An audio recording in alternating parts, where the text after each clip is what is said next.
On y va. Alors, yes. C'est bon. Alors, on est à la page Kavav, hein. Donc, al Shoshat Barim Haolam Omed, à la Torah, à la Boda, Val, Gemilut Chassadim. Non. Oui, pas le même. Non, mais là, c'est tu as Kavav. Édition, voilà, c'est là, on en est là. Voilà. Alors, on a vu des choses extrêmement. On a vu la semaine dernière, ensemble, des choses très, très précieuses, franchement extraordinaires.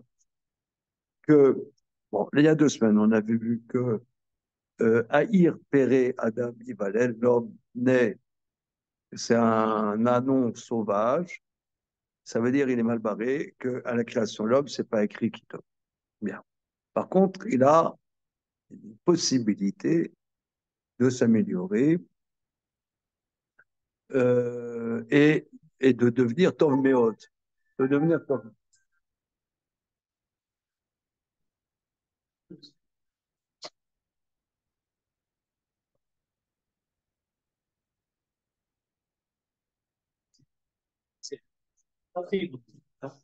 Ouais. Ami, oh là là, c'est des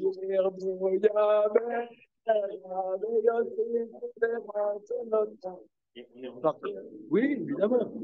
Alors, par contre, tu suis avec le voisin, parce que euh, je reçois le tonnerre de la photocopieuse demain matin. Il y avait plus de temps. Oh là là. Oui, oui, c'est vrai,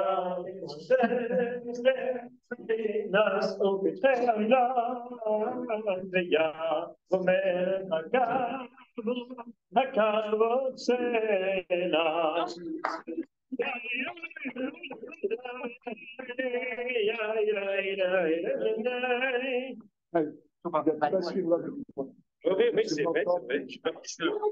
J'ai pas pris de bureau aux anges, j'ai rien pris. Non. Attends, on y va. Ah, ok. Après, c'est bonne chanson. Ah là, tu vas plus rien. Non, c'est bon. Non, suis avec moi. Suis avec moi, ce sera plus confortable. Oui, tu vas me donner froid. Alors, je résume. On a vu qu'il y a 3 dimensions où l'homme peut et doit développer sa dimension de Tov. Et en vérité, l'homme développe sa dimension de Tov. Le Tov, c'est la dimension d'existence. Bon, on a développé en long, en large, en travers. OK? Et c'est quoi? La Torah, c'est ce qui donne la dimension d'existence à l'homme en tant que lui-même, en tant que de son essence à lui. Ça développe son essence à lui, son existence à lui. Maintenant, l'homme est créé, donc il est légitime que l'homme étaye sa relation avec son créateur et, et ça, c'est la dimension de Tov par rapport à son créateur, que l'homme étant créé, ça revient structurellement à l'homme créé, développe sa dimension d'existence avec son créateur, ça c'est la Avoda. Maintenant, un grand ridouche, comme le Maharal l'exprime, c'est que l'homme, fondamentalement, n'est pas créé seul. Il est créé avec d'autres. Il existe dans la mesure où il est avec d'autres. Donc, il doit développer sa dimension de relation avec autrui gratuite, parce que si c'est intéressé, eh bien, c'est pas une relation. Une relation, c'est quelque chose qui est désintéressé, et c'est ça la dimension de Massim Tovim. C'est 3 mots en vérité hein, que disait le Maharal, mais c'est un programme d'une vie. Parce que, je ne sais pas si vous avez remarqué, parce qu'il y a des dimensions de Massim Tovim. Moi, je suis comme ça, je pense ne pas être le seul sur Terre. C'est des choses qu'on n'a pas envie de faire. On n'a pas envie de faire de chesed. Moi, j'ai pas envie. Non. Non, non, ça veut dire de faire quelque chose gratuitement. Ça veut dire pas intéressé. Pas intéressé. Par exemple, tu as quelqu'un qui est malade à l'hôpital. Moi, je préfère me pendre qu'aller voir qu'un copain à l'hôpital. Ah, franchement, entre nous, il n'y a rien de plus relou que ça. Je veux dire, d'abord, ça te prend du temps, c'est pas rigolo, que sais-je. Hein. Moi, On ne sait pas j'avais quoi dire. un temps, on ne sait pas quoi dire. Déjà, quand on est normal, on ne sait pas quoi dire d'intelligent, mais alors dans la chambre d'hôpital, je vous Même, laisse je sais pas, imaginer. j'avais une fois un copain qui était en tôle et je suis allé le voir. Chaque fois, c'était traumatique aller le voir en tôle. Chaque fois, il m'arrivait un truc, style, j'oublie ma sacoche avec mon ordinateur dans le métro, tu vois, style, j'oublie, j'y vais, et j'oublie ma carte d'identité, ou enfin des trucs comme ça, tu vois. Ah, ça veut dire, Quoi. non, ça veut dire, Tu n'avais pas envie d'aller? ouais, ça veut dire, j'ai pas envie. Tu veux faire qu'il y ait un truc, t'as pas envie de le faire. Ça te met, tu vas avoir des endeuillés. Ah, chez les Tunisiens, parfois, les visites aux endeuillés, c'est. Non, même, il y a une ambiance, parfois, tu Non, pourrais mais, croire que non, mais, ouais, c'est. non, mais Ça dépend lesquels, hein, mais d'accord, moi, j'ai déjà vu. d'accord, mais quand tu es tunisien, non, mais, non, mais et souvent, d'ailleurs, moi j'ai entendu Rav Ringer, Zichrono Libracha, il y avait un Rav, ceux qui ont l'habitude d'être à ces études, j'en ai déjà parlé, mais d'autres non. Il y avait un maître qui s'appelait Rabbi Binyamin Ringer, t'as déjà entendu parler? Non. Euh, C'était une grande personnalité, une grande, incroyable, qui était le meilleur ami de mon maître Rav Abitbol. Tous les deux, ils étaient codisciples de Rav Shlomo Wolbe, le Shiva de Berienkev. Euh, voilà, à la fin des années 50. Et ce monsieur était un Anversois. Et au début des années 70, ça crée une yeshiva des étudiants à Nice. Vraiment, c'était un chassid d'Anvers. C'était vraiment une âme, on aurait cru vraiment le Baal Shem Tov. Moi, je l'ai bien connu. C'est intéressant parce que mon épouse aussi l'est bien connue. On ne se connaissait pas, mais elle était du côté du puits, du garçon. Parce que, elle est bien connue, moi j'ai bien connu. C'était vraiment un Baal Shem Tov. Et il est décédé dramatiquement juste avant ses 40 ans. Et un accident de voiture. J'étais présent ce soir, la dernière soirée qu'il a vécue sur Terre. C'était un mariage, on était au retour de ce mariage. Il est mort d'un accident de voiture. Et c'est impressionnant parce que nous qui revenions de ce mariage, j'étais à Lyon et on retournait à Strasbourg, nous aussi on a eu un accident de voiture. Il n'a pas été grave, mais on a eu aussi un accident de voiture. Et pendant quelques temps, j'étais amnésique. Et là, ça a été un sketch parce qu'on revenait du mariage. Et après, mes copains, ils ont regardé ça comme un, comment dire, un sketch, quoi, parce que la voiture, une voiture qui nous a rentré dedans, il y a eu un choc. On est sorti de la voiture, qui était foutue. Et après, ils m'ont dit que j'ai dit, voilà, je suis à côté d'une voiture, je suis au bord d'une route, je suis en habit de Shabbat, qu'est-ce que je fais là? Qu'est-ce que je fais là? Mais alors, la nuit d'avant, au retour du mariage, Rav Rieger est décédé. Bon, c'était. Alors, j'ai entendu de lui. On a décrit de lui une brochure sur le rouleau d'Esther que nous avons en bas, euh, en, qui est absolument fondamentale en français. C'est en relisant la Megillah. Et tu connais ça? Non. Je vous montrerai, rappelez-moi après l'étude que je vous montre en bas, une petite reverrette en français, très simple, mais des idées incroyables sur le rôle d'Esther qui montrent la dimension incroyable de ce monsieur. Alors, lui disait, quand on a un dilemme, est-ce que je vais faire quelque chose? Non.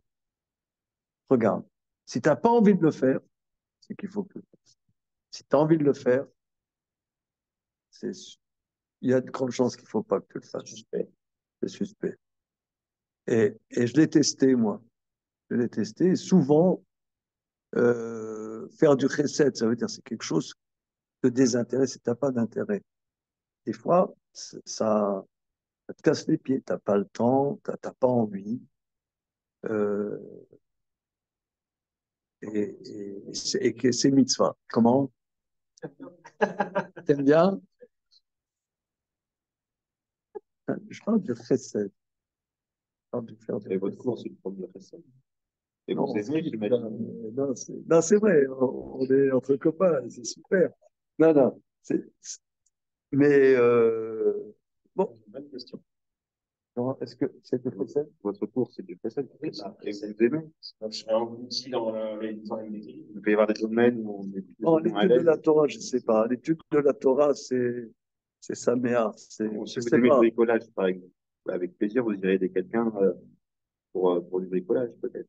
Et pour un enterrement, c'est plus difficile. Enfin, je veux dire, non, selon les personnes. Moi que tu Non, mais il y a différentes. Très difficile. Non, bah, Pour on est- creuser la fosse sur le jardinage, c'est ça. Moi, je veux dire, il y a différents domaines. Et en fait, on est plus ou moins à l'aise. Ça ne veut pas dire que. Je ne sais pas. Vous laisse méditer. Mais en tout cas, quoi qu'il en soit, donc ici, le Maharal, toujours en quelques mots extrêmement analytiques, il dit que l'homme n'est pas créé pour être seul. Et d'ailleurs, la semaine dernière, un d'entre vous a dit tout à fait de manière juste, le verset dit L'Otov Eyot Adam de Bado. Ce n'est pas Tov, l'homme n'a pas d'existence seul. Hein. Donc, l'homme doit tisser des relations avec les gens avec ses congénies. Voilà. Et s'il ne tisse pas, il n'est pas de dimension du temps. Voilà, ça c'est résumé ce qu'on a vu la semaine dernière. Minat Varim, ma chère Bernou, de ce que nous avons expliqué, Yeshera Navin Maché Amrou, qui kol averot sheba Torah, yavor bad yarek, chutz mavod hazara, gilui arayot, ushfirudan. Donc maintenant, il va rendre compte de cette halakha célèbre, que euh, si, par exemple, des persécuteurs disent transgresse tel interdit de la Torah, sinon je te tue. Alors, si c'est dans l'intimité, pas en présence de 10 juifs, alors il doit transgresser plutôt que se laisser tuer. Sauf 3 avérotes, l'idolâtrie, on dit à quelqu'un, convertis-toi à telle chose, sinon je te tue, tu dois te laisser tuer. Et une relation sexuelle interdite avec telle personne, sinon je te tue, il doit se laisser tuer plutôt que transgresser. Tue un tel, sinon je te tue, il doit se laisser tuer plutôt que transgresser. Ça, c'est connu. Voilà. C'est comme ça là à la fin. En vérité, au niveau des Tanaïm, c'est un grand débat. C'est un grand débat. Rabbi Ishmael n'est pas d'accord avec ça. Rabbi Ishmael n'est pas d'accord. Il dit que dans l'intimité, il n'y a pas à transgresser. On doit transgresser, même ces 3 avérotes. Les trois ou même Les 3. Les 3. Alors, j'ai écrit un texte de 80 pages ou 100 pages sur le sujet.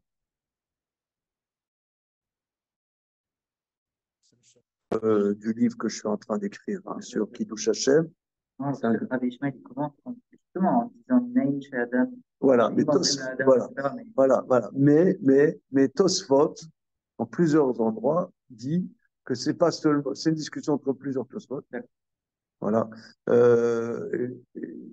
C'est un grand. Enfin, vraiment, j'écris environ 100 pages sur le sujet.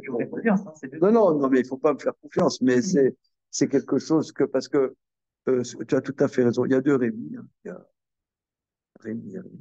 Voilà. Avec un Y. Grec. Oui, on ne peut pas faire. En hébreu, c'est comment? Chai Baruch. Chai Baruch. Ah ouais, alors là. Alors, tout ça pour dire que tu as tout à fait raison. L'Agmara, Daf Dalet dans Sanhedrin, Daf une seconde, Kaf Zayin Amud Bet dans Masechet Avodah Zarah, il ressort que Rabbi Shmuel ne parle que de l'idolâtrie. Mais Tosfot et le Roche est encore plus explicite. Là-bas, dans Avodah Zarah et dans le Tosfot Roche et Daf Yutet Amud Aleph dans Masad Ketubot dit que pour Rabbi Shmuel, c'est et l'idolâtrie et le meurtre et l'Avodah Zarah. Alors ça veut dire que Ishmael n'est pas d'accord avec la soirée de Maïfrazit et d'Amar. Il tient pas Maïfrazit. Et il tient pas non plus. Alors quand j'ai vu Tosfot, et Tosfot à ces différents endroits, j'ai pété un câble et je me dis, je veux résoudre cette énigme.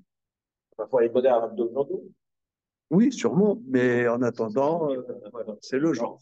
Ok, on y va. J'ai posé la question à beaucoup de Ramadim, mais Là, après, il n'est pas Ishmael. alors il y a un grand Tosfot d'Afnoun Dalet dans ma Avodah Zarah se pose la question est-ce qu'on est possède ou non comme Rabbi Shmuel? Alors, on n'est pas possède comme Rabbi Shmuel. Mais bon, La question est posée déjà. Donc, ouais, c'est posé parce que bon, c'est tout un truc. tu veux faire la réflexion du bouquin?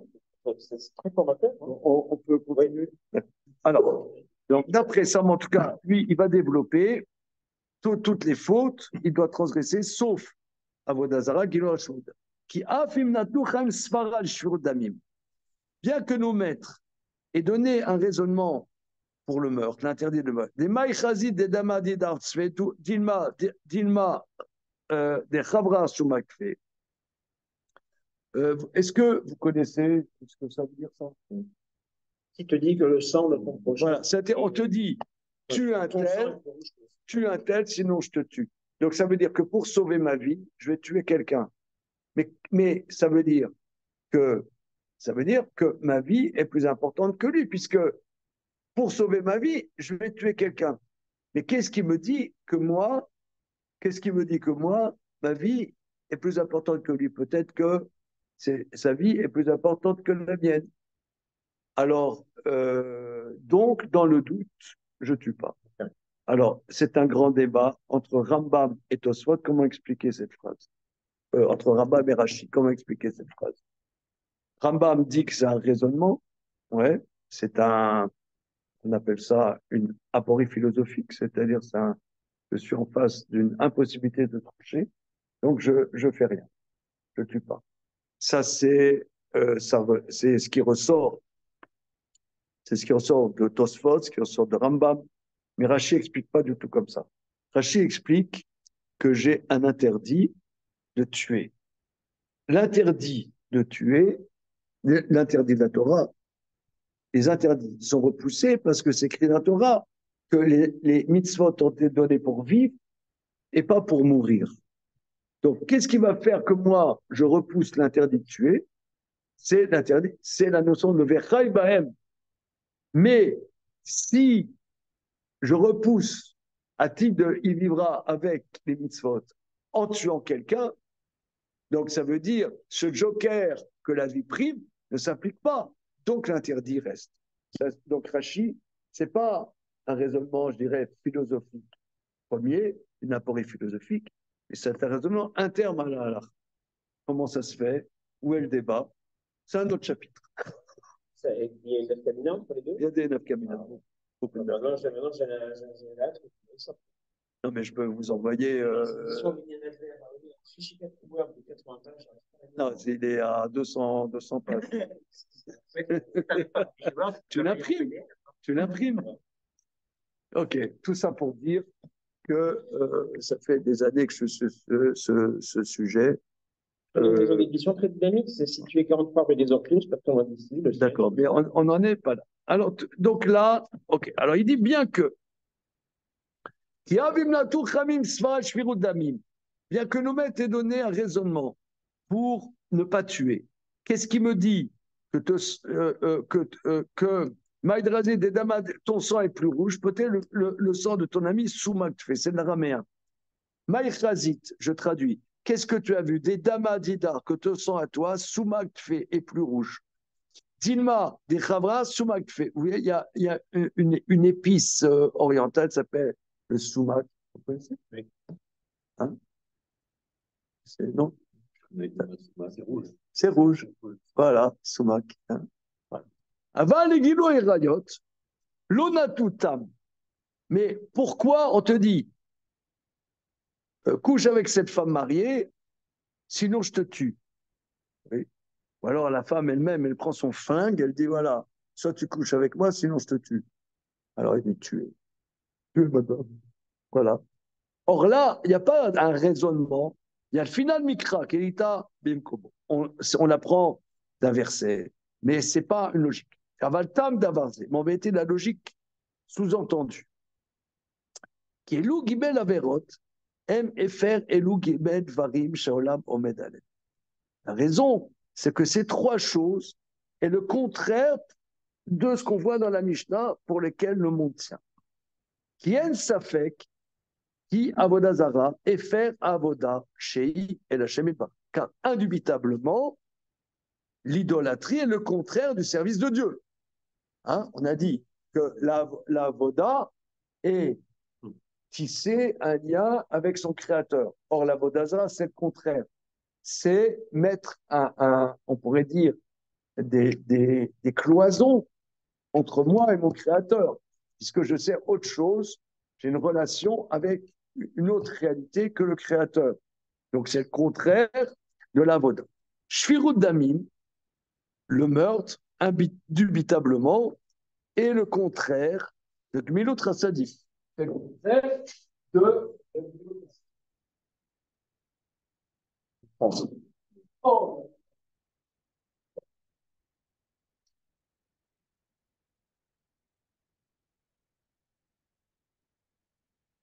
Alors, donc le meurtre, indubitablement, est le contraire de Gmilut Rassadim. Isé métive la car qu'est-ce que c'est Gmilut Rassadim? Celui-là, il fait du bien à autrui, mais au sélo d'avar, Shen Sarir la saute. Alors, le Gmilut Rassadim, il y a une différence entre Tzedaka, ça c'est parce que le Maharal a écrit beaucoup de livres, très importants. Il a écrit un livre qui s'appelle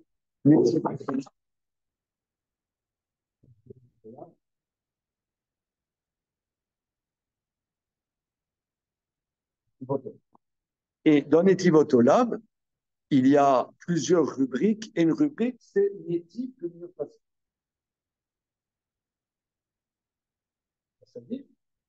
Et une autre partie s'appelle Netiv. Quelle est la différence entre Gmilut Rassadim et la Tzedaka?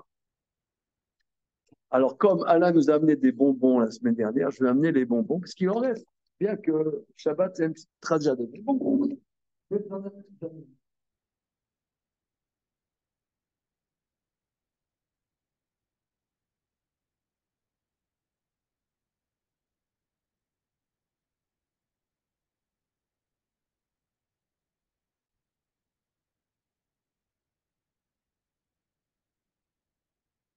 Quelle est la différence entre Gmilut Rassadim et Tzedaka? Comment? Être obligé, je pense. La 4, c'est une dimension de préparation.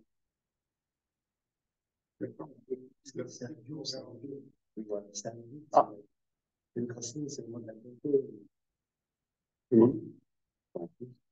c'est en plus. Alors, il y a, il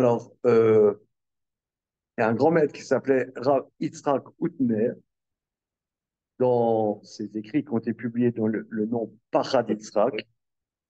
Il vient d'être traduit en anglais. Ah oui, d'accord.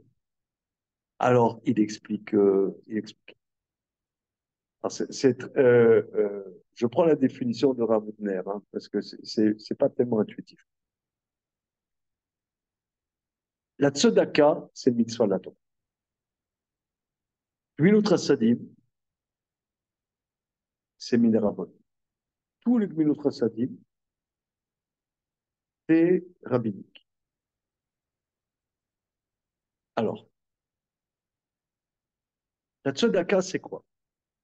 C'est quelqu'un, il a un besoin, il a un besoin, par exemple, Il y a les fêtes, il ne peut pas s'acheter à manger pour Rosh Hashanah. Donc là, c'est un besoin. Là, c'est mitzvah de la Torah de lui donner Dai Marsoro Asher Yarso. Selon le manque qu'il manque. Il a un manque, je dois. Alors, si j'ai les moyens, je m'appelle Rothschild, je ne sais pas moi, je suis un super Richard. La communauté, il n'y a pas d'hôpital juif, je construis un hôpital. C'est un besoin. C'est un besoin. C'est la tzedaka. Il y a un couple, ils se marient, ils peuvent pas, ils n'ont pas d'argent pour la salle, ils n'ont pas d'argent pour manger, voilà. Alors là pour avoir des meubles dans leur appartement, c'est mitzvah de la Torah, ça peut être tzedaka. Aussi, par exemple, quelqu'un est célibataire, il n'arrive pas à se marier, il peut être très riche. Il roule super bagnole, machin. Euh, il a, il a la moitié de la croisette lui appartient, tout ça. Mais il est seul. Ouais. Alors, lui trouver une épouse, lui faire un chidou, c'est de tzedaka. Comment? Pas que de l'argent. Comme ça, c'est ramenable. Bien. Maintenant, quelqu'un, il se marie. C'est bien. Il a ce qu'il faut. Ouais, il a de quoi banquer, un traiteur, super classe. Maintenant, réjouir les mariés. Mettre de l'ambiance sympa au mariage. Bon, ça va. Ouais, ça va, ils se marient. On dit, les mariés sont contents. On dit réjouir les mariés. Ça va. Ils ont profité du coup des sushis. Voilà. Alors, donc, le bar à vin, que sais-je? Ah, ouais, Alors, si tu fais pas le bar à vin, alors, réjouir les mariés, ça, c'est un plus. Ça a apporté un plus. Parce que ça va, il y a tout. Non, c'est un plus.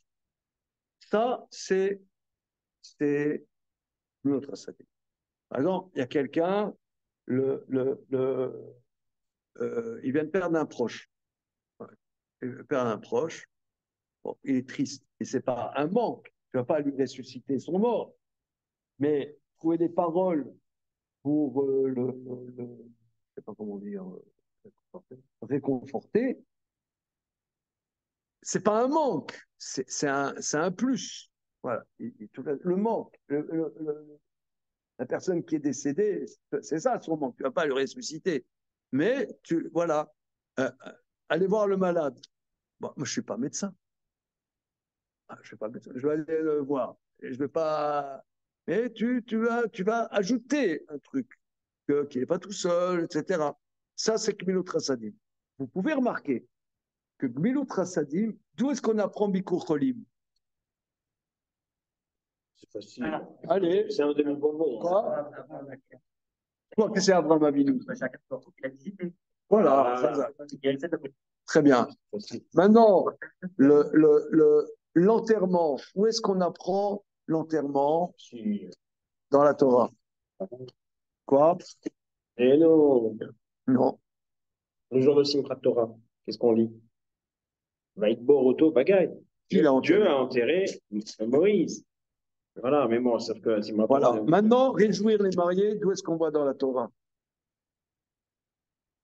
Je crois que c'est Hachem, il a réjoui Adam et Ève, c'est ça? Attends, tu vas voir une hyperglycémie. C'est notre colloque, c'est hyperglycémie et judaïsme. Donc, Donc, c'est des Asmartot, tout ça, c'est ça? Puisque c'est. la nouvelle drogue. C'est La salle de foot. Mais Ramizek, d'où vient votre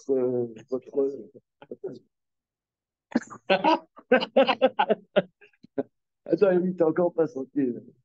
Non, sans l'odeur.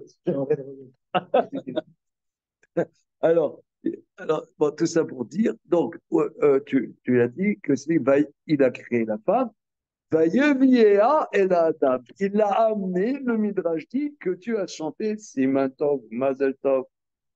Vayeviéa et la Adam, il l'a amené. Et d'où est-ce qu'on voit habiller celui qui est nu. Tu habilleras. La Comment? L'acte n'est pas signe d'Adam Rishon. Non, c'est plutôt avec des figuiers, là. ouais, des feuilles de figue. Non, non, non. Non, oui, mais il avait... la technique facile de Yosef, c'est d'Amka. Bon, mais ça, c'est des midrashim, des midrashim, des midrashim.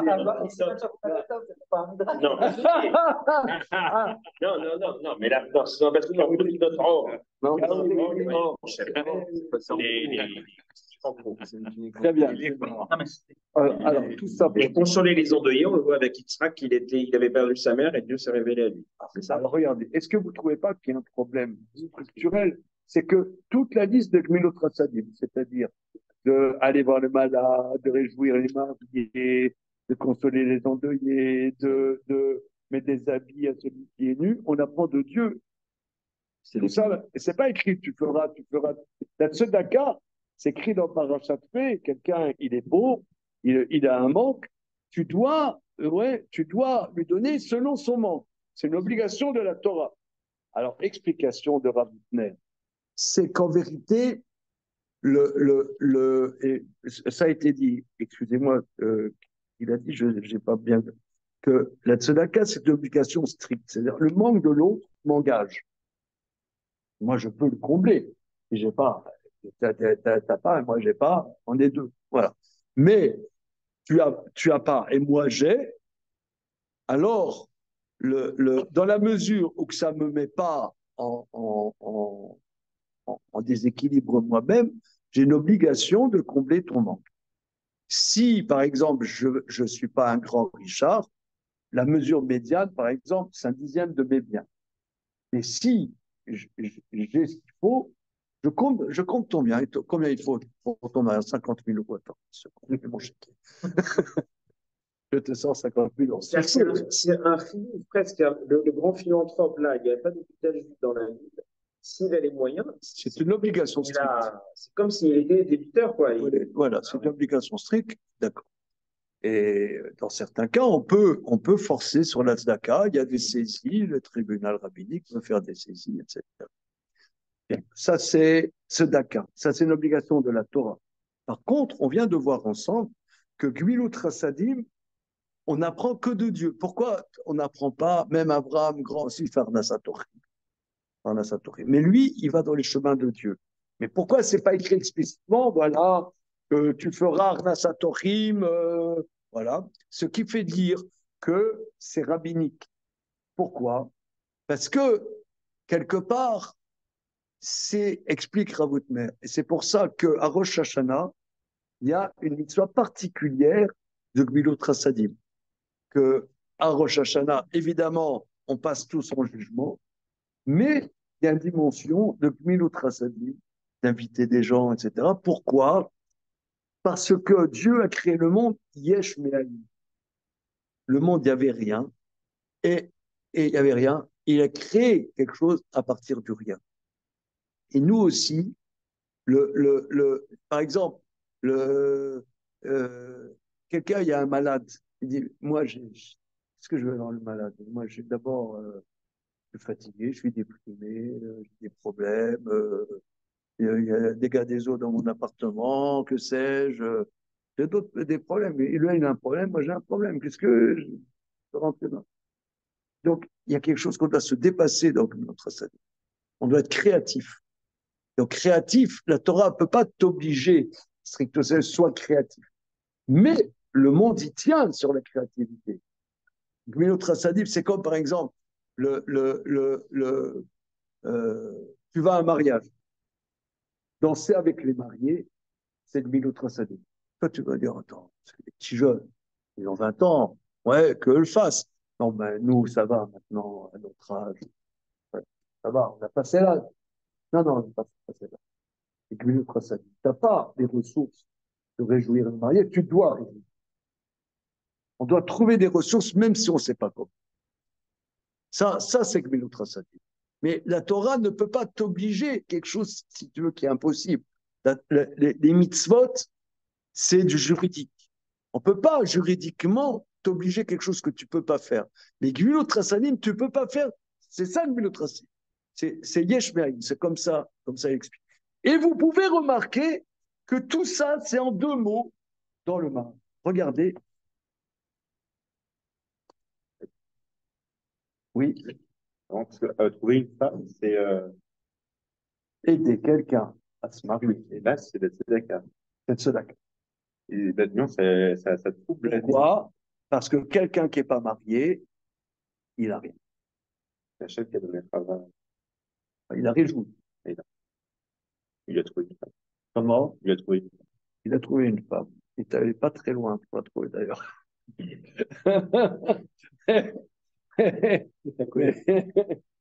cas de dire. Mais, Chez nous, parce qu'en fait, il faut faire l'historique simplement. Je ne suis pas risqué à ce domaine-là, mais les personnes que je connais qui s'y sont mises, en fait, après, c'est comme parti. Il y a une bon, d'accord. Ok, d'accord. En tout cas, si tu veux, c'est un manque criant. Quelqu'un qui n'est pas marié, c'est un manque. Voilà. Donc là, au niveau juridique, c'est s'occuper, c'est pas du minot trasadim, c'est tzedaka. Comme ça, Rambam dit. Hein. Comme ça, Rambam dit.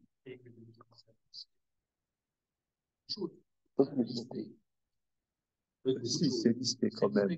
Oui, il y a des catégories. Il y a catégories, euh, il y a réjouir les mariés, consoler les endeuillés, accompagner le mort à sa dernière demeure, comme on dit, Alvayat Tamet.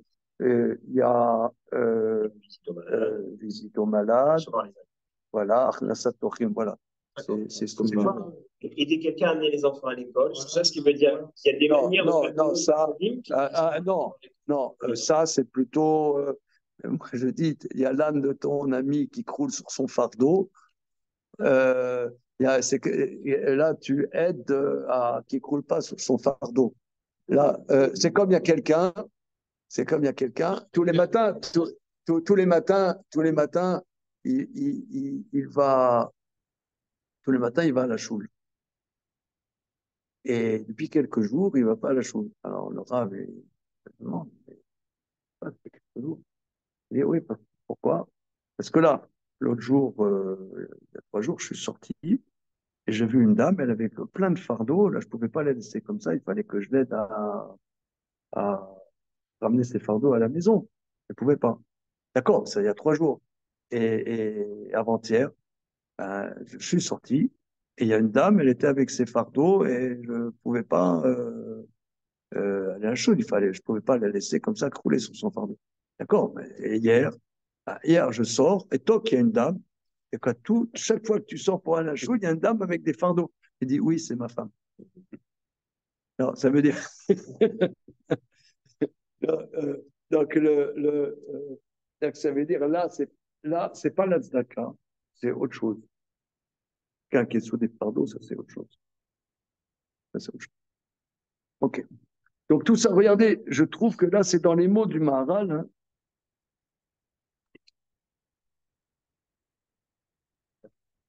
Shvirut damim ou Efer Gmilot Rasadim. Shvirut damim, c'est le contraire de Gmilot Rasadim. Izé metiv le'acher, yoselo davar shen sarir la'asot. Qu'est-ce que c'est que il fait quelque chose que tu n'étais pas strictement obligé de faire. Ça ne s'imposait pas de faire. À la limite, si tu veux, ils se marient. Tu vois, par exemple, les Français, ils se marient. Bon, ils ne vont pas banquer beaucoup, ils vont au resto, ils invitent 20 personnes.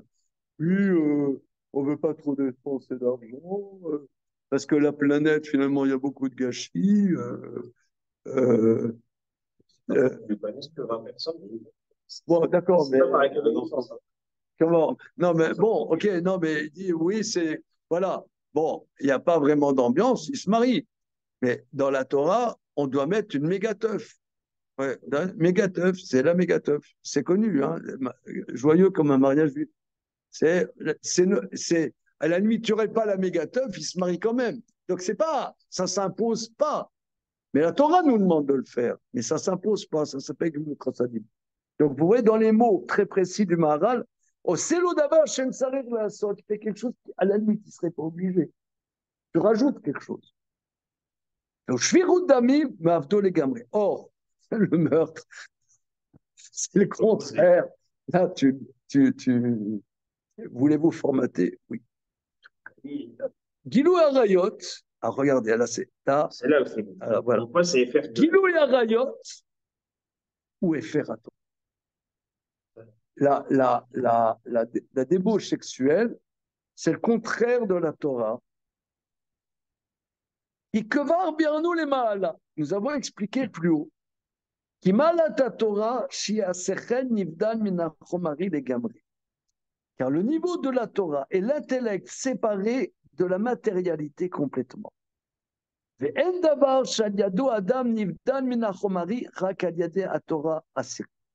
n'y a rien que par lequel l'homme se sépare de la matérialité que par la Torah intellectuelle. On a développé ça la semaine dernière.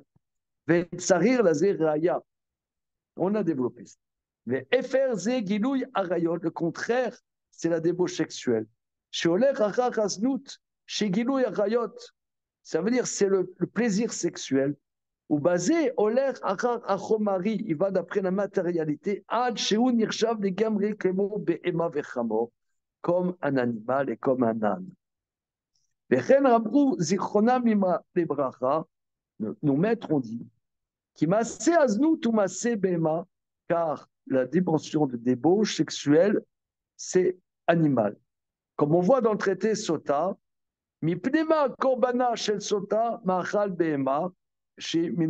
parce que toutes les offrandes dans la Torah, tu appelles une mincha. On appelle une mincha. C'est ce qu'on appelle l'offrande.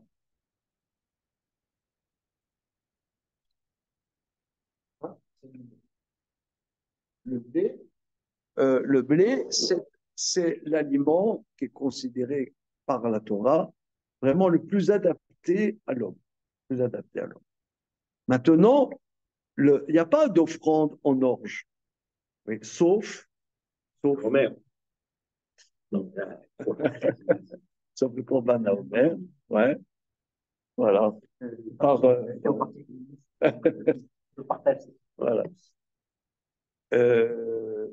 Donc, le Homer et la femme qui est soupçonnée d'adultère. Parce qu'elle est soupçonnée d'adultère, mais il y a quand même matière à soupçon.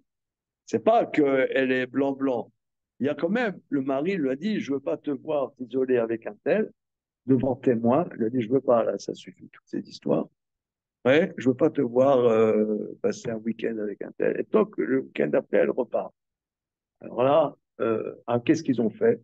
Ils ont dit, non, nous on a regardé Ivan Kantou. C'est anxiogène. On a regardé, on a fait que là, dans la chambre de Carlton, ils ont regardé Ivan Kantou. Pendant 40 Alors, l'idée, je te crois pas, viens au temple. Alors, quand même, là... donc là, quand même, il y a quand même sommation, témoignage et machin. Maintenant, qu'est-ce qu'ils ont fait? On ne sait pas. Hein, bon.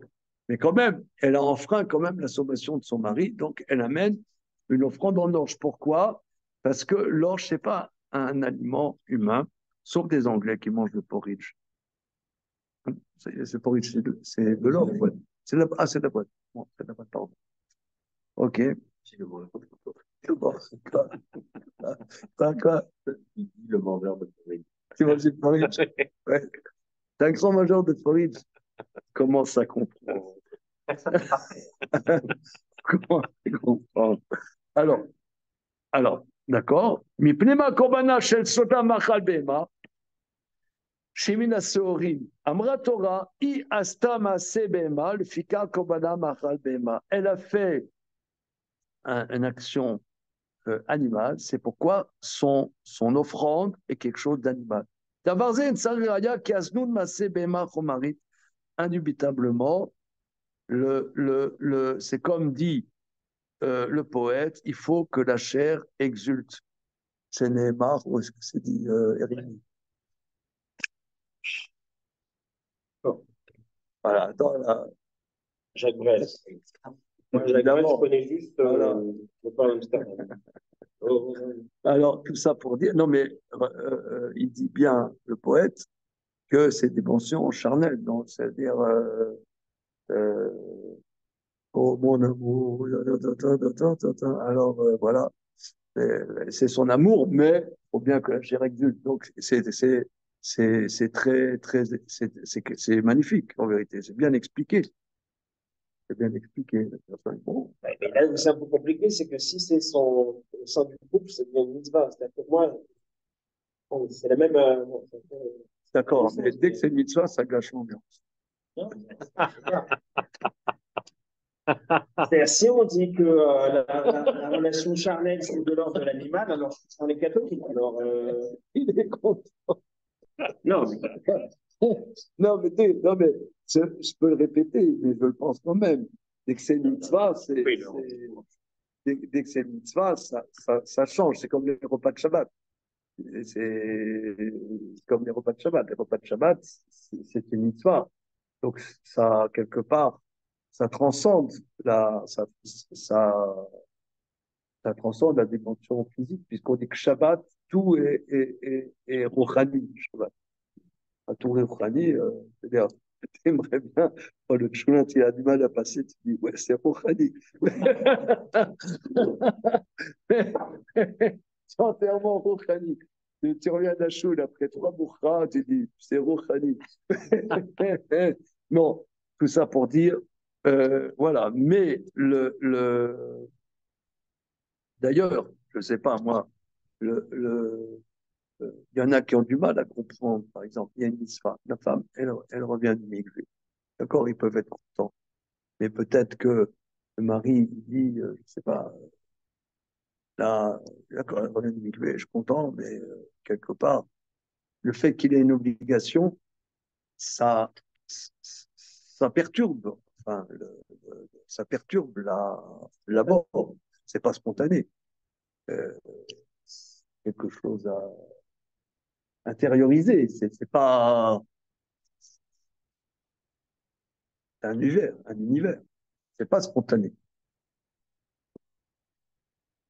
Continuons. Le dabarzen, qui asnu masebema, odamrou de plus, qui tisté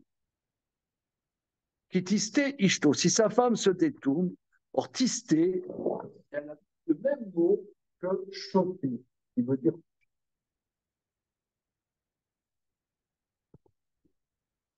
la mamemar. Pourquoi c'est dit qui tisté? Le lamed chez namena fim achetikanes baem roarshtut. Ça nous enseigne que ceux qui fautent dans le znout, en particulier l'adultère, ne fautent que quand rentre un vent de folie. Parce qu'il y a quelque chose de. Toi, par exemple, il y a des gens qui foutent. euh, Combien de gens m'ont dit, euh, m'ont raconté que j'ai connu un mec il n'y a pas tellement longtemps, un non-juif, c'était un mec qui avait fait un film pour les Shiva. Alors, il était marié, machin. L'année d'après, je le revois, je dis alors, comment ça va? Il dit, je suis séparé de ma femme. Je dis, ah bon? Je dis, ouais, bon, mais c'est moi le responsable. Et ouais, j'ai fait des conneries. Et ça veut dire, le mec, il fait des conneries. Mais il sait qu'il va foutre son couple en l'air, mais il le fait quand même. Ah, comment ça se fait? Comment ça se fait? Il y a un moment, il y a l'intellect, tu le fais sauter. Voilà, c'est ça ce que la Torah a dit. C'est, tu te rends compte de quelque chose et tu vas contre l'intellect. Tu vas appuyer sur le mauvais bouton. Mais tu vas appuyer sur le mauvais bouton. Ouais, mais pourquoi tu appuies sur le mauvais bouton? J'ai envie, je ne sais pas, je suis pris par mon truc. Je suis pris par mon truc. Donc là, à ce moment-là précis, ton intellect, tu le fous en l'air. Mais la faute, c'est souvent ça.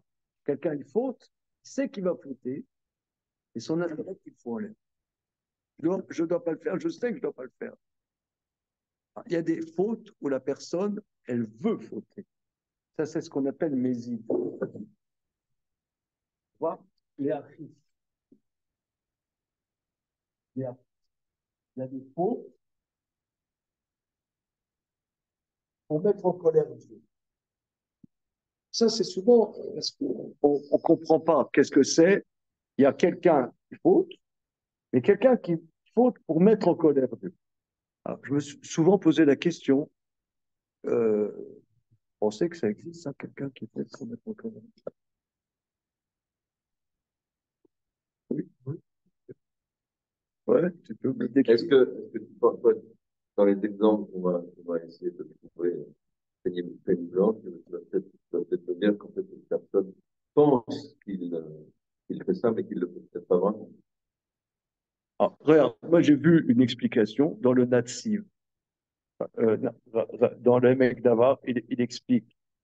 On voit à l'époque du premier temple, on voit dans le livre des rois, le livre Melachim, que les rois d'Israël, on voit tel roi, tout ce qui était écrit dans la Torah, que ça offusque Dieu, ça une abomination de Dieu, il le faisait pour mettre Dieu en colère. Alors, on voit ça, on, on, on reste perplexe. Pourquoi? Parce que ça veut dire qu'il croit en Dieu.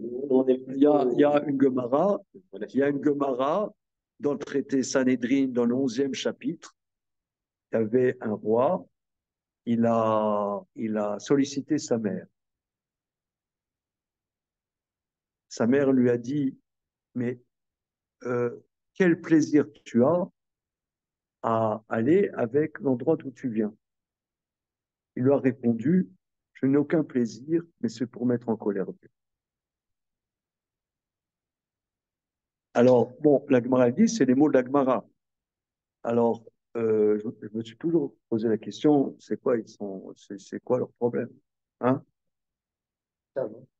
Alors, le grand maître Natsiv, hein, Rabbi Naftali Tzvi Yehuda Berlin, qui était il y a 100 ans, 20 ans, le Rav des Yeshiva de Vologine, dans son commentaire sur la Torah, il explique une explication vraiment sublime. Sublime. Il dit qu'à l'époque du premier Beth Amikdash, il y avait, par le temple, une grande proximité avec Dieu. D'un côté, c'est bien, parce que, comme on voit dans la Parashat Kitavo, en Parashat Berkotai, si tu fais ce qu'Hachem te demande, tu as plein de bénédictions. Maintenant, tu te grattes le nez un peu de travers, clac Hachem, il veut qu'on soit à un haut niveau.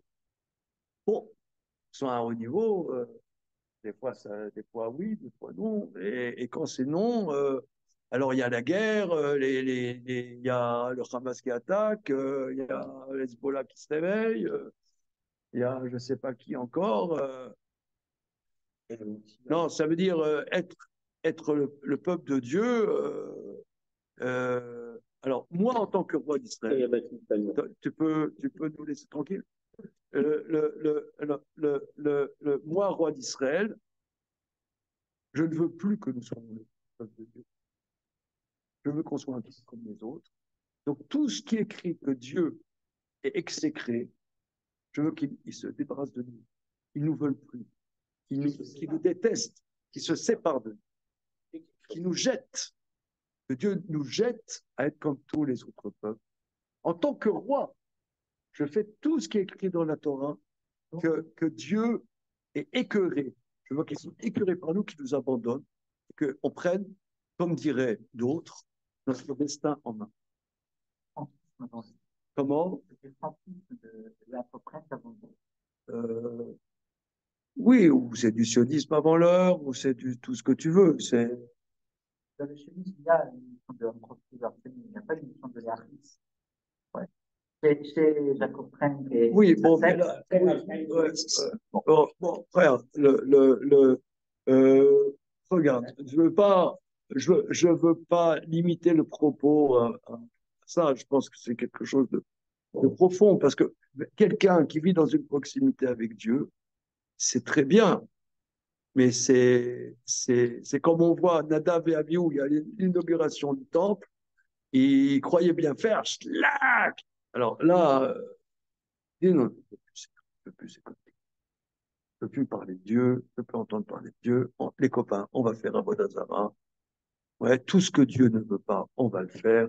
Comme ça, on va être tranquille. Dieu sera exécré par nous. Il nous abandonnera et on va gérer nos affaires. Donc ça, c'est une explication que vraiment en douche. Parce que on se demande, donc c'est ça, Dieu quitte le peuple juif, c'était leur but. Ça n'a pas marché. Pas le temple a été détruit pour que justement leur plan ne marche pas. Il y a une possibilité de... Par essence, ça ne pouvait pas marcher. Comment? Par essence, ça ne pouvait pas marcher. Ça ne pouvait pas marcher. Parce que, ils veulent s'extraire d'un système en reconnaissant quand même c'est vrai. le système. C'est vrai. Ça, il y a une logique un peu fallacieuse dans le voilà. Bon, en tout cas, quoi qu'il en soit, mais la plupart des fautes, par exemple, je prends un exemple. Il y a quelqu'un, donc on ne parle pas de quelqu'un qui fait les harkis, mais la plupart des choses, on ne fait pas les harkis. On le fait, ça nous dérange de faire ce que la Torah nous demande. Mais on sait que la Torah nous le demande. On le sait. On sait mais je sais que c'est interdit, mais mon intellect, je le mets de côté. Je le mets de côté. Au moment T où je faute, au moment T, je suis obligé de mettre de côté mon intellect. C'est comme là, par exemple, beaucoup de personnes, là je parle d'un sujet, je pense, qui touche beaucoup de gens, majoritairement dans notre société. Lorsqu'il y a eu l'émergence d'Internet, le gros d'Internet, c'était d'aller voir des saletés sur Internet. Mais je parle de juifs pieux qui vont voir des choses qui ne sont pas cachères sur Internet. Ils savent qu'ils ne doivent pas le faire, mais le font. Ah, mais donc ça veut dire mon intellect, je le fous à la poubelle à ce moment-là. Je sais que je ne dois pas le faire, mais je le fais. J'ai envie de le faire. C'est même pas j'ai envie, mais c'est pulsionnel. C'est pulsionnel. Et ça, c'est BMA. C'est BMA. Mais ce n'est pas les harkis. Comment? C'est pas les harkis. Il n'y a pas de harkis. Par contre, c'est quelque chose qui est caché. Comment? C'est de manière cachée. C'est caché. Ça, c'est un problème aussi. Bon, mais je veux. Quand il y a eu le début d'Internet, j'étais surpris parce que j'avais envie d'aller voir des choses que je ne voulais pas voir. Je voulais aller voir des choses que je ne voulais pas voir. Et il m'a fallu trouver une stratégie pour arrêter. Je pense que je ne suis pas le seul. Une stratégie pour arrêter de faire des choses que je ne veux pas faire. Et je le fais. Mais alors, c'est impressionnant quand même. Maimonides, par exemple, quelqu'un, il mange quelque chose qui lui fait du mal pour la santé. C'est pire qu'un animal. Parce que je sais que c'est mauvais pour moi. Je vous donne un exemple hyper simple. Par exemple, moi, je sais le café. Je suis, comment dire, allergique au café. J'aime le café. Un bon petit café, Nespresso, là, super mini. Ouais, j'aime le café. Mais je sais, j'ai une allergie. Après 2 jours, je suis au pieu. Docteur, oui, c'est que ça soit possible, je peux dire, c'est possible. ça, je peux te dire. Non, mais ça s'explique, ça. Ah, c'est de la tolérance. Ouais, c'est notre. La catégorie et une mauvaise réaction digestive dans votre corps. Ouais, ben je constate. Mais par contre, là aussi, il m'a fallu toute une stratégie pour prendre du café. Une stratégie de dingue. Comment arrêter un truc qui me fait du mal? Mais ça me fait du mal. Et je le prends. Le tabac. Comment? Le tabac, bon, d'accord, mais je parle d'une chose que je connais, mais je ne prends pas de tabac. Mais voilà, cigarette. Alors, même Rabbi Akiva, il y a une braïta qui dit, Rabbi Akiva dit, si tu manges quelque chose qui est mauvais pour ta santé, c'est bracha les batala. La bracha que tu fais, c'est bracha les batala. Il n'y a pas beaucoup de brachot qu'on va faire. C'est ce que j'allais dire. Macron, interne. Macron, interne. Oh, dans des proverbes. Voilà. Mais ça, je peux te dire. Alors là, c'est sûr. Carotte, carotte, Le judaïsme. beurre à la vapeur. Souvent, ce qui est mauvais pour nous est une source généralement de plaisir. C'est-à-dire les choses qu'on trouve bonnes pour la santé, c'est souvent des choses qu'on trouve pas intéressantes. Alors que les choses mauvaises pour la santé, c'est celles qu'on trouve intéressantes. Ah, ben donc, d'ailleurs, les kabbalistes disent que le znout et le manger sont très liés. Sont très, très liés. C'est très lié. D'ailleurs, c'est le même mot. Znout, zoné, hein, c'est se nourrir, c'est consommer. C'est consommer. Zona, c'est la consommation. Zona. Amazon, Birkat Amazon. Voilà. Une fois, il y a un copain, il a amené des gâteaux. Je lui ai demandé, c'est Mesonote? Non, non, il dit, mais non, c'est une femme.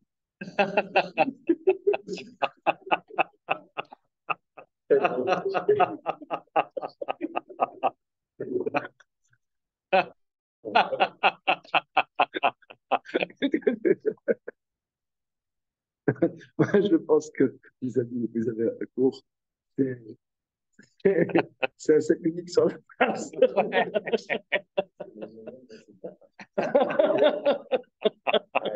Elle est gratinée. Tout ça pour dire. Non, mais au moins, regardez, en tout cas, cette blague de mauvais goût, ça c'est tout à fait l'humour juif polonais. Vous ne connaissez pas le juif polonais, mais vous faites connaissance. Cet humour un peu, a quand même une vertu, c'est qu'on comprendra bien que le mot mazon et znout, c'est le même mot, hein, au moins. D'ailleurs, Rav Narman de Paslav développe beaucoup cela, que faire attention à ce qu'on mange est une grande avodat Hashem et nous préserve justement du znout. Nous préserve du znout. Et, et, et parce que on peut avoir une dimension vraiment, ce qu'on appelle de consommation. Et c'est la même chose en réalité, c'est lié. On peut remarquer d'ailleurs que la faute du premier homme est liée sur le manger. Parce que le manger, il y a une très très grande avoda. D'ailleurs, les rabbis chassidiques ont dit voilà, il y a le tige du rabbi. Alors bon, à part le folklore, laissons le folklore de côté. Pourquoi la table chassidique du rabbi chassid, c'est sur le manger? Parce que le manger, quelque part, est un très très grand service de Dieu. Il faut être conscient de la chose. Il faut réfléchir à ça. Il faut donc et pourquoi? Parce que on est pris par, tu vois, on est pris par. C'est ça la faute. Massé Behema, et c'est le contraire de la Torah. Donc la Torah nous éduque au contraire que quelqu'un qui est trop pris par la bouffe, etc., par les plaisirs, il n'est pas disponible. Il n'est pas disponible pour étudier, parce que l'étude, c'est une certaine ascèse. C'est comme on l'a développé à des études très intéressantes. Ok, donc là, c'est très très bien. Alors on y va. Le fikar aznout, chez le Gilou et Arayot, c'est pourquoi le znout de Gilou et Arayot, de dévoiler des interdits sexuels, ou et faire madregat à Torah, c'est le contraire du niveau de la Torah. Shi à Torah sirvit. D'ailleurs, quand quelqu'un il étudie la Torah, il apprend à introduire de l'intellect dans les différents détails de l'existence. Les différents détails de l'existence, on apprend à avoir une hygiène de vie dans les détails. Je prendrai un exemple, moi, qui m'a beaucoup impressionné dans Rambam, dans Machalot Asurot, je vais chercher Machalot Asurot de Rambam.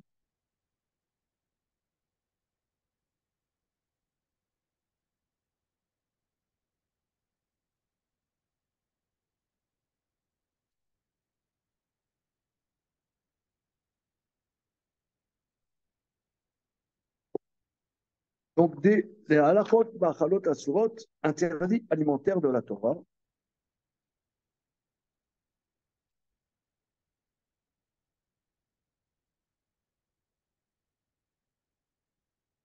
C'est sublime. Rambam, c'est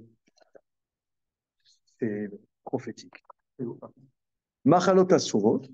Donc, il y a dans la halachot, machalot, asurot, il y a 17 chapitres.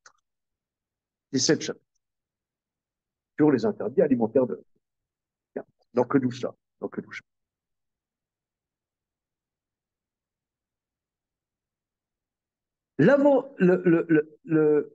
La halakha 29 du dernier chapitre d'Achalot Machalot Asurot. Asku Chachamim Machalot ou Mashkim Shenefesh Rov Bene Adam Kia Baem Kegon Machalot ou Mashkim Shinitarev Baem Ki Otsoa Velecha Meschoura Ki Otse Baem וכן אסרו חכמים לאכול לשתות בכלים הצועים שנפשו של אדם מתאוננת בהם כגון כלי בית הכיסא, כלי זכוכית של ספרים שגורים בהם את הדם וכיוצא בהם. Donc il conclut les 17 chapitres des interdits alimentaires de la Torah. De même, nos maîtres ont interdit de manger des aliments, des poissons qui écœurent l'eau. Par exemple, quelque chose, il y a des saletés, du vomi ou du pu qui est tombé dans du manger. De même, de manger par exemple, dans des pots de chambre.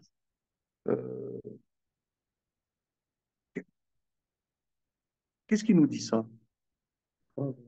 Qu'est-ce qui nous dit ça? Alors, je vous propose qu'en vérité, tous ces interdits n'auraient-ils qu'une seule vertu? C'est de faire attention à ce qu'on mange. Et d'ailleurs, il dit après, on doit manger avec des mains propres. Il conclut là-dessus. Donc ça veut dire, tout ça, c'est fais attention à ce que tu fais. C'est comme si tous ces interdits, c'est, prenons un exemple. Tu sors à la choule le matin, il y a un papier gras par terre. Tu le ramasses. C'est la Vodat Hashem. Pas besoin que les choses elles soient sales. Fais attention à ce que tu fais. La Torah, elle t'éduque par ton sechel à faire attention. Voilà, ça, je vais laisser aller jusque-là. Est-ce que ma main elle est propre, elle n'est pas propre? Est-ce que c'est sec, machin? Est-ce que le kéli, je fais une fois, deux fois, trois fois? Donc, quel bracha je fais là-dessus? Donc, ça t'éduque à faire attention à ce que tu fais. Mais le résultat, c'est même sur quelque chose qui n'est même plus des halachot de la Torah. Ça t'éduque. Je sais pas, même, vous avez dit que les choses sont mauvaises pour la santé,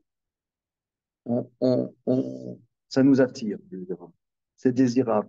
Mais même les saletés aussi, c'est désirable. Il y a il y a Rav Nosson Schulman, il nous disait que comment, il y a Rav Nosson Schulman, c'est un maître qui est décédé il y a quelques années, et il disait une parabole, que l'homme, il y a quelque chose de, l'homme aime les saletés, aime la dépravation, il aime ça. Il nous a raconté, il y a un type, son père c'était un ivrogne. Et lui, il était traumatisé par l'ivrognerie de son père, qui rentrait sous, qui tombait dans son vomi, tout ça. Une fois, il a vu dans un caniveau un type qui était écroulé dans son vomi. Il dit, il faut que je montre ça à mon père. Papa, viens avec moi. Il voit le type là, complètement fracassé dans le caniveau, dans son vomi, tellement il a bu du plat.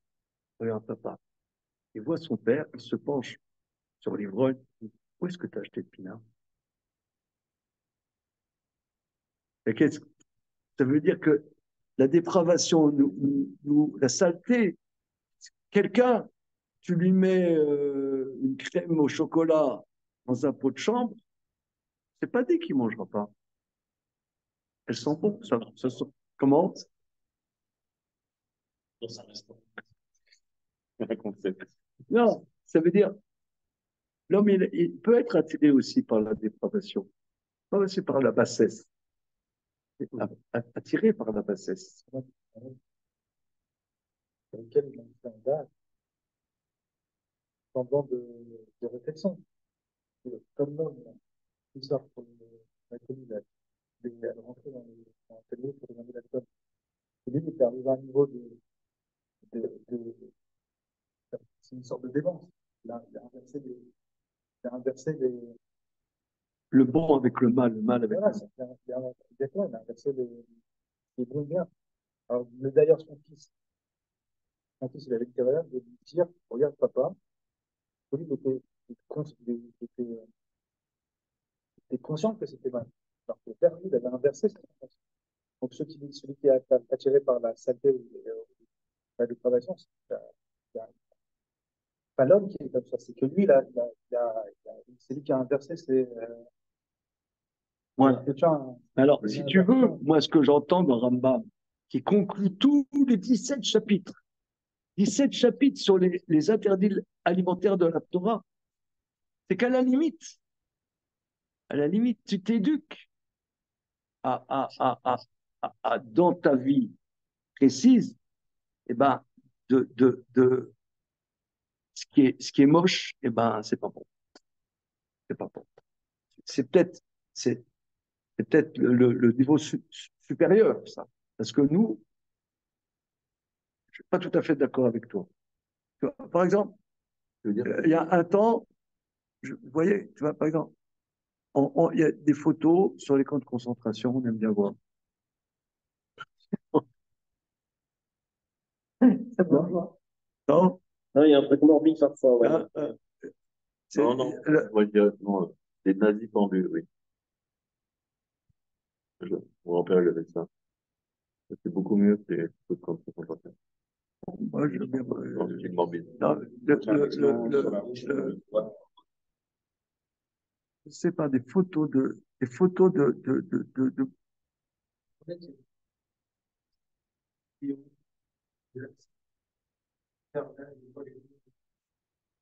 Ouais, il y a aussi les Smurf Movies. Smurf, pas Smurf. Smurf, c'est les schtroumpfs, vraiment. Ouais, alors comme on dit, Ouais, Smurf. Non, Smurf movie. ouais, d'accord. Ouais, mais moi, je pense parce que la dépravation, la saleté, ça, ça, ce qui est moche, etc., ça développe en nous une irresponsabilité. On se déresponsabilise. Il y a une pulsion comme ça. C'est une pulsion physique. Ça te va. Oui, oui, c'est le balpeur. donc c'est plus Balpeur. C'est le balpeur. Balpeur. Balpeur. C'est le cube de la saleté, de l'excrément, du truc. Mais si à la limite, moi ce que j'entends dans Rambam, si toutes ces lois de la Torah nous éduquent quelque part à développer en nous par ces différents actes concrets, par l'emprise d'une pensée sur nos actes, que c'est sale, je ne mange pas. La personne n'a aucun. Alors, mon épouse elle me dit, regarde, la viande, je ne sais pas, elle sent un peu le tourner. Tu peux goûter. Moi, je dis, moi, je suis mauvais parce que si c'est tourné, ça m'attire.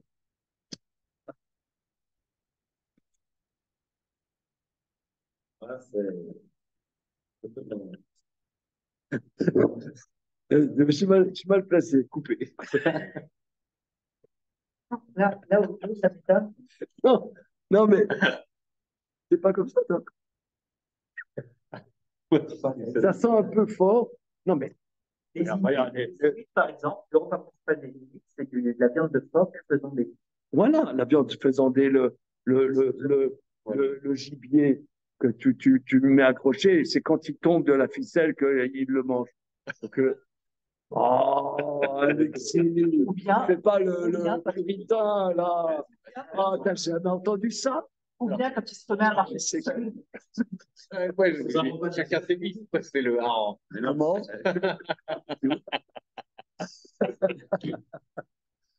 Non, mais c'est pas ça. Ça sent un peu comme dit, il y a Édouard Herriot disait, mes parents m'ont dit, Ah oui. Édouard Herriot dit, la politique, c'est comme l'andouillette. Ça pue la pue, merde, mais pas ça trop. pue, mais c'est bon. Non, non, non, non. Non, la politique, c'est comme l'andouillette. Donc ça pue la merde, mais pas trop. Ah, d'accord. Moi, j'ai inventé un autre ça, une autre version. Dans un autre Sefer, j'ai vu. Yesh Omrim, Yesh Omrim, Yesh Omrim, que la politique, c'est comme ça pue, mais c'est bon. Mais bon, c'est une marloquette. Alors, tout ça pour. Non, mais ça veut dire qu'il y a quelque chose dans le moche qui instinctivement nous attire. Et bien que l'intellect nous dit, mais c'est moche, c'est moche. Et ben, j'entends dans Rambam, de manière prophétique, que tous ces halakhot, finalement, nous éduquent. Un peu comme tu dis, Elie, nous éduquent à remettre un peu les pendules à l'heure et que notre intellect, un peu, a une emprise sur notre corps et qu'on n'est pas esclave de notre corps. Mais est-ce que c'est Bien que le corps, pour reprendre la question de Manu, bien que notre corps a sa place, on ne le nie pas, mais il ne nous rend pas esclaves. Voilà. Comme ça, j'entends que les dernières halachot, la halakha d'après, regardez, c'est magnifique. Il dit, de la même manière, ils ont interdit de manger avec les mains sales. Tu as besoin de 17 chapitres de lois complexes que depuis 850 ans, on essaie de comprendre qu'est-ce qu'il a voulu dire. Pour arriver à ça, comme dit ma maman, lave-toi les mains avant de manger. Eh bien oui. Pour peut-être tout pour parfois.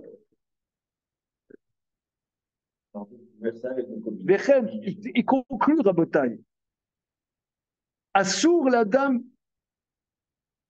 de la même manière, c'est interdit de retenir ses besoins, soit petits, soit grands. Ça n'a rien à voir avec moi. C'est vrai. C'est le même. Oui, oui. Ouais. Mais en même temps, c'est pas. Ça veut dire les choses dégoûtantes? Voilà. Bien que l'homme, s'il n'y a pas toutes ces halakhot, il sait intellectuellement que c'est pas bien, mais il s'en fout concrètement. C'est presque des fois. Ouais.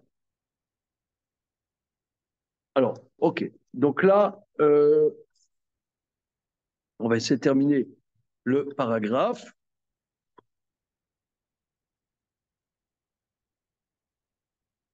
Le fikar. Mais Elou, Raoul, Cheyenne, Nerag, Valiabor. Donc c'est pourquoi sur ces trois fautes, fondamentalement, qui quelque part sont destructrices, auto-destructrices, il vaut mieux que l'homme se laisse tuer, plus gros qu'il transgresse.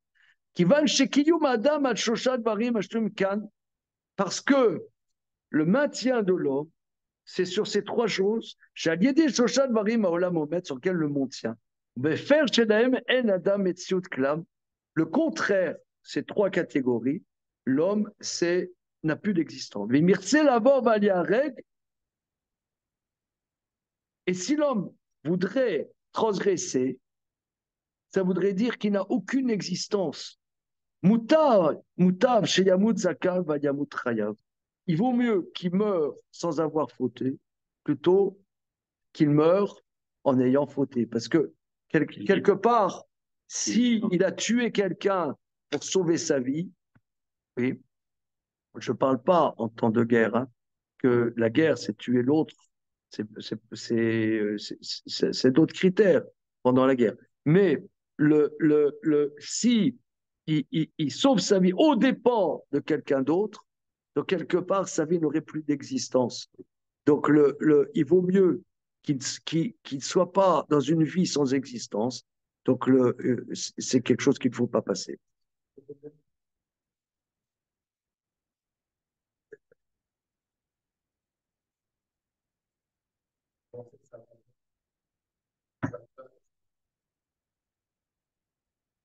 Mais quand même, c'est vrai qu'il n'est pas allé avec cette femme parce qu'il avait envie d'aller avec cette femme. Mais les Chachamim disent que en kishush et la médat, qu'un homme, l'érection, ça n'existe pas qu'il ait une érection s'il n'a pas envie, quelque part. Est-ce que les malades, par exemple, ils sont considérés comme une transgression? C'est sûr. C'est sûr. Voilà. La falgave choubonnes, bien que, alors, tu vois, ce que tu dis, Jonathan, c'est ici. Bien qu'il soit sous la contrainte, hein. Mikol Makom, qui va chez l'autre, ces choses se détachent de l'existence. L'Oshaya, l'Omar, Bechai, Balem, on ne peut pas dire à leur sujet, tu vivras, parce qu'en vérité, c'est un suicide spirituel. C'est des limites spirituelles. Tu ne peux pas dire Bechai, Balem. Kibelou averot ou etsem amita, c'est faute. C'est quelque part, c'est se liquider son existence. Or, le néant, il n'y a pas d'existence du tout. Donc, tu es dans le néant par ces fautes.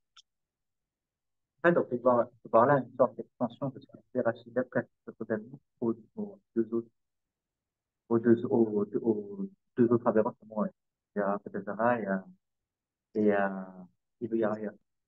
Rachid a dit précisément, c'est à cause du fait qu'on apprend que c'est la notion de Pikuach Nefesh de Bachai Paen, qui est livré par elle, par les mitzvot, que on sait que si quelqu'un il doit manger du cochon pour survivre, il va mourir, bah, il mange du cochon. De la même façon, on peut, parce que c'est un principe de vie, alors Rachid dit, je vous ai bien compris, alors Rachid dit, donc tu peux pas tuer quelqu'un pour un principe de vie. C'est ça. Et là, en fait, ce que fait le Maral, c'est qu'il étend ça en disant, et de la même façon, tu peux pas non plus, puisque c'est pour un principe de vie, faire Gilou Yarayot. Gilou Rayot, à titre d'un principe de vie, en vérité, tu n'as pas le principe de vie, parce que quelque part, tu vas mourir. Tu enlèves ton existence, donc l'interdit est repoussé par Bechaïbem, mais là, il n'y a pas Bechaïbem, puisque tu te liquides, en vérité. Tu te liquides. Bon, il y a beaucoup en tout cas, après la vie,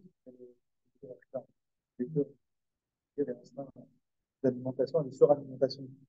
Bah, pourquoi les issues Achida ne rentreraient pas dans ce but? Oui, parce que le znout, si tu veux, c'est le cœur même de la consommation.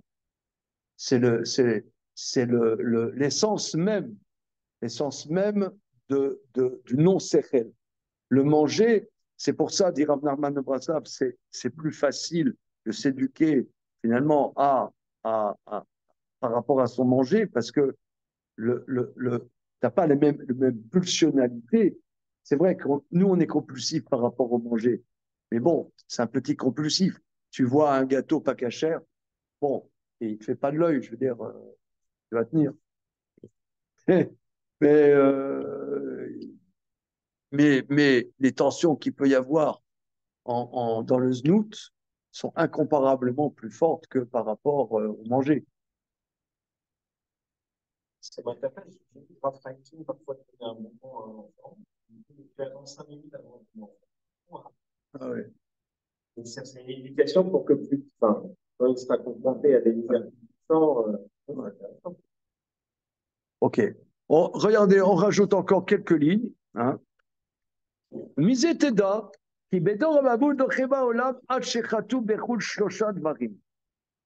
dans la génération du déluge, le monde n'a été détruit que quand ils ont fauté dans ces trois choses sur lesquelles le monde tient. Ils sont arrivés dans le contraire. Donc je reprends ce que toi tu dis, Rémi, c'est-à-dire qu'ici, il y a un chidouche dans le Maharal, que si il y a un interdit d'Arayot, alors tu vas dire, oui, il y a un interdit, mais à titre de tu vivras avec, ça repousse l'interdit. Le Maharal ici nous explique, ben non, tu ne vas pas vivre, puisque là, tu te détruis. Donc, en transgressant, même si c'est sous la contrainte, c'est la remarque de Jonathan, ah, mais sous la contrainte, moi, je n'ai pas de désir. Mais, bien que ça soit sous la contrainte, mais quelque part, tu te liquides. C'est pas, tu ne peux pas vivre, puisque tu t'anéantis. Donc, tu n'as pas ce joker de Bechaïbaël. Bon. Donc, maintenant, le déluge. Kacher Natou et l'Aïfer, quand ils sont détournés vers le contraire, Az Haolam Nicham, mais Adam Abema, le monde détruit des hommes et des animaux.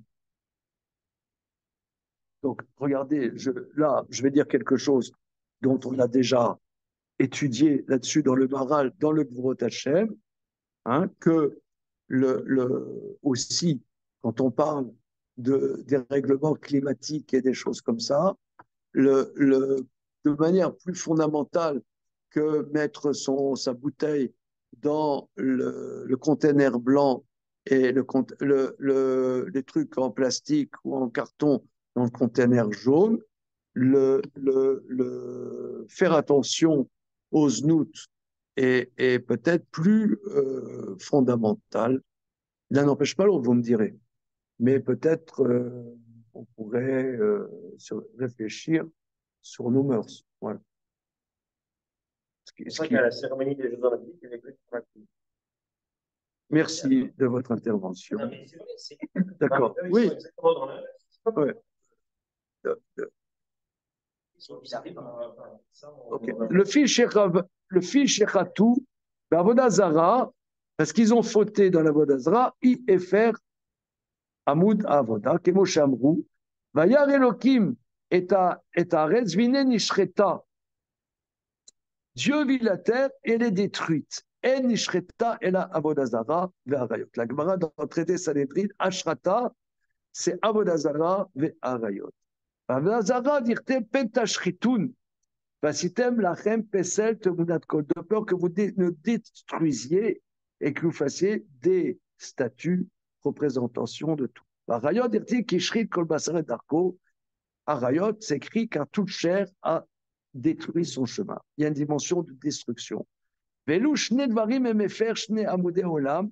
Ces deux choses, ces deux colonnes sur lesquelles le monde tient, Avodazara à Torah. Ve'od haya baem gezel. Et il y a aussi le vol, c'est écrit Matimale Ahmed Hamas. Je vous laisse faire la comparaison, le Hamas, d'accord, évidemment. Donc la terre s'est remplie de violence. Mais Eferze, Gmilut Rasadim, Shotem, Lo Michelo, c'est le contraire de la générosité, où là tu donnes de la générosité, tu donnes de ce qui est à toi, là tu prends au contraire ce qui n'est pas à toi. Ine Elu Shoshad Varim Emefer, les Gabriel Shoshad Varim Shalam Olamed. Kacher, Akrou, quand ils ont déraciné ces trois colonnes du monde, donc ils penchaient vers le contraire. Loaya, la Doraou, Hamout, le monde n'avait pas une colonne, une base sur s'appuyer, et c'est la destruction du monde. On a Macha Amarnou, qui est fait ou Shvirut Damim. Maintenant, nous, on a dit plus haut que le contraire de la générosité, c'est le meurtre. Et maintenant, on dit c'est le vol. Mais Vadaï Avea Shapir, en vérité, les deux.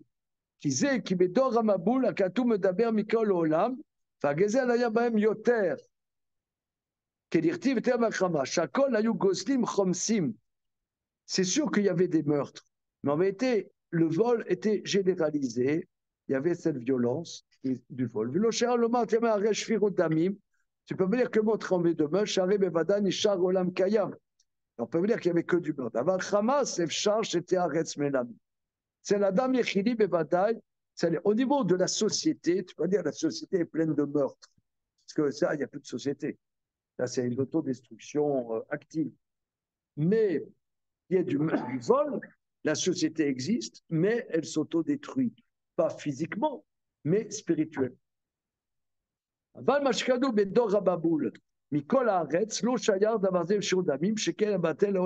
Le monde était plein de meurtres, tu n'avais pas besoin d'amener ma boule puisque c'était un suicide collectif. Ok, Rabotai, on peut s'arrêter là-dessus. Donc,